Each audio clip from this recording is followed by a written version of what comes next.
Et il y a une autre information importante que je voulais vous souligner ce soir. Donc, par délibération du 26 mai 2020, le conseil municipal de Malétroit a donné délégation au maire de défendre la commune dans le cadre des instances initiées à son rencontre. Depuis le dernier conseil municipal du 4 mars 2025, la commune de Malétroit a subi plusieurs contentieux concernant le moulin Guéguin devant le tribunal administratif de Rennes, engagé à l'encontre du certificat d'urbanisme négatif que j'avais été amené à adopter conformément à la loi, déclarant non réalisable le projet de transformation de l'ancienne minoterie située sur l'île Notre-Dame en hôtel-restaurant. Ce certificat d'urbanisme avait fait l'objet de débats dans nos précédentes réunions du conseil municipal. Ce certificat d'urbanisme négatif, adopté en lien avec les services de l'État, est motivé par des questions d'inondabilité, a fait l'objet de 2 procédures en référé-suspension, c'est-à-dire des procédures d'urgence tendant à obtenir leur suspension devant le tribunal administratif de Rennes.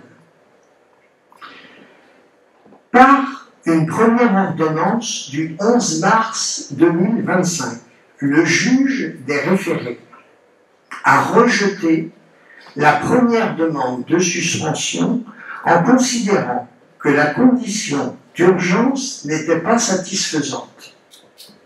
À cet égard, le juge des référés a notamment considéré que les éléments qui lui étaient soumis ne permettaient pas, je le cite, d'établir un état réel et suffisant d'avancement des négociations commerciales, d'une part, et que, je le cite à nouveau, les perspectives de création d'emplois sont trop imprécises et éventuelles.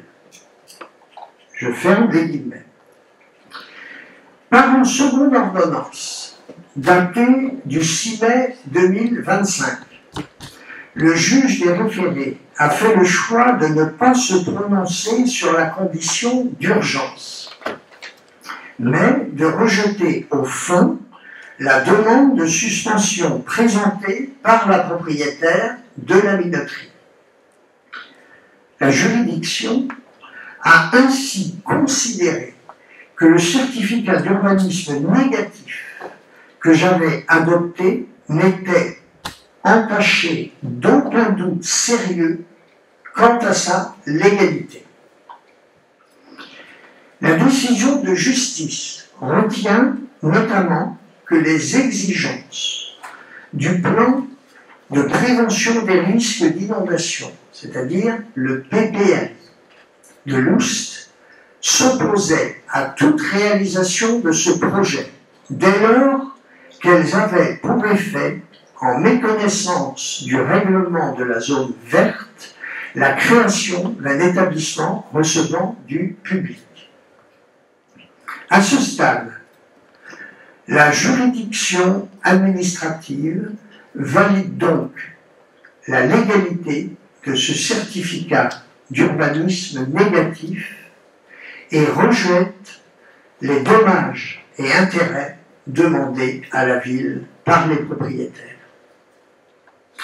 Les 2 procédures d'urgence ont été ainsi rejetées par chacun des 2 juges administratifs. Ces 2 ordonnances présentent un caractère définitif en l'absence de pourvoi devant le Conseil d'État. La propriétaire de la minoterie a par ailleurs engagé une procédure en annulation qui, pour sa part, est toujours en cours d'instruction par la jurisprudence administrative et ne devra pas être jugé avant 18 à 24 mois. Voilà ce que je voulais, et je suis en devoir de vous informer, puisque vous m'avez donné délégation en 2020 pour mener les affaires devant les tribunaux lorsque la ville est attaquée. Voilà ce que je voulais vous communiquer. Avez-vous des questions ou des remarques sur ce point? Eh bien, oui, Vincent? Non, c'est sur ce qui était demandé, à un moment donné, où tu indiques que ça a été rejeté, c'était quoi? C'est dommage d'intérêt? Alors, oui, c'est-à-dire que les propriétaires demandaient au juge d'enjoindre la mairie de Malétroit de délivrer un CU opérationnel positif dans un délai de 1 mois à compter de l'ordonnance à intervenir, sous astreinte de 350 € par jour de retard passé ce délai, ainsi que la condamnation, à chaque fois, il demandait la condamnation de la commune à leur verser la somme de 4 000 € sur le fondement de l'article L761 du Code de la justice administrative. Donc, dans ces deux actions, il y avait à chaque fois ces demandes à l'encontre de la ville de Malétroit.